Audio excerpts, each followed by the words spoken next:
Os objetos educacionais digitais, também conhecidos como objetos digitais de aprendizagem, são recursos didático-pedagógicos digitais que contribuem para a exploração dos temas, dos conteúdos curriculares e auxiliam também, com certeza, o processo de ensino-aprendizagem, tornando mais dinâmico, mais atraente, mais envolvente. No começo é difícil, no começo você fala, mas será que vai adiantar? Mas eu aprendi de um outro jeito. Eu, quando estava no ensino médio, era diferente o meu jeito de aprender. E eu aprendi. Então, será que vale a pena? Na verdade, assim que eu comecei a trabalhar com objeto digital, eu já vi uma mudança muito grande no entendimento dos alunos. Porque química é uma matéria muito abstrata, e alguns conceitos são muito abstratos. E os alunos têm muita dificuldade de imaginar o que o cientista pensou naquele experimento.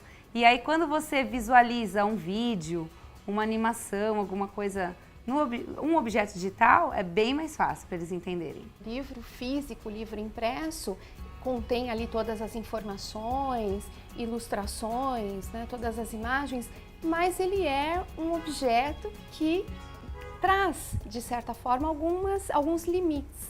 Então, quando o professor insere na sua prática os objetos digitais, ele consegue romper com essa limitação que o livro físico apresenta. Fica tudo muito mais fácil para eles imaginarem qual eletrodo está desgastando, qual eletrodo está depositando, o metal.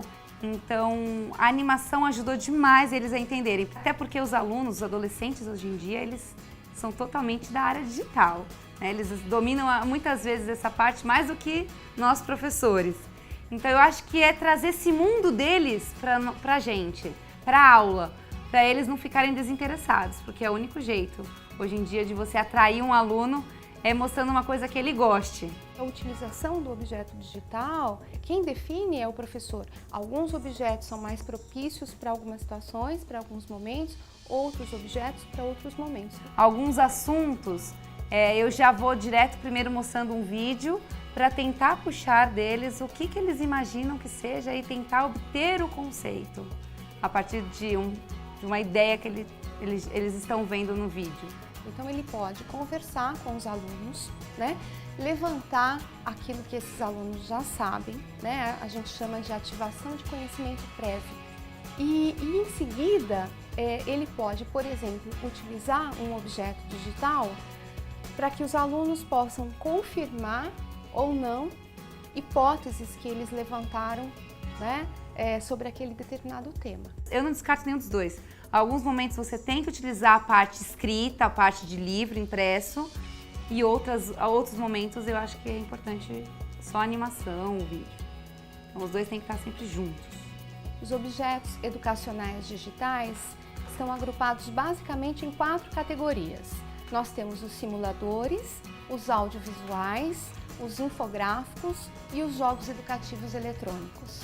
O simulador é um recurso digital interativo que permite o aluno o entendimento de uma situação real.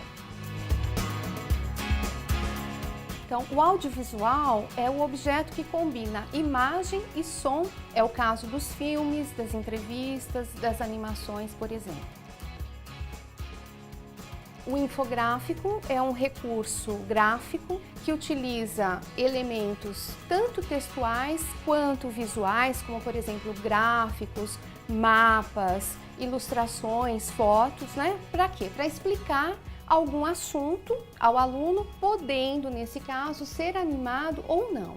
O jogo eletrônico educativo é uma categoria de recurso digital que contribui para a aprendizagem dos conceitos, dos conteúdos curriculares. De que maneira? Por meio da interatividade, da ludicidade e do entretenimento. Para eles foi interessante visualizar animações que muitas vezes eles não conseguiam entender somente com uma explicação do professor. E aí quando ele visualiza aquela imagem, fica mais fácil para ele compreender o assunto. Então eu consigo preparar a minha aula em casa, colocar algumas anotações no próprio material do objeto lá, digital. E aí quando eu pego no pendrive, quando eu chego em sala de aula, eu só apresento para os alunos e vou explicando. Então é possível eu trabalhar isso, e tudo isso eu tive um treinamento para conseguir utilizar ao máximo. Tem muito composto orgânico que é tóxico e que a gente não pode trabalhar em laboratório didático. Então isso só é possível com vídeos de alguém que já fez aquele experimento ou alguma animação. Então fica tudo muito melhor, né, para eles entenderem aquele assunto vendo na prática. E muitas vezes o professor não consegue perceber isso, né? Ele pensa que porque ele tem um livro e ele tem o objeto, existe a hora certa, ele tem que saber exatamente quando é que ele vai usar, de que maneira, e na verdade isso é bem flexível. Então, na assessoria pedagógica a gente consegue fazer esse trabalho de mostrar que ele pode decidir quando e como usar. Lógico, nós vamos passar as orientações que ele precisar, vamos atender as dúvidas ali que ele tiver, mas principalmente mostrar para ele que ele tem autonomia para a utilização. Porque você está falando a mesma linguagem dele. Então, se ele tem aquela linguagem, por exemplo, de rede social, de internet, de YouTube, professora, você viu aquele vídeo na internet? Então, eu acho que com certeza aproxima.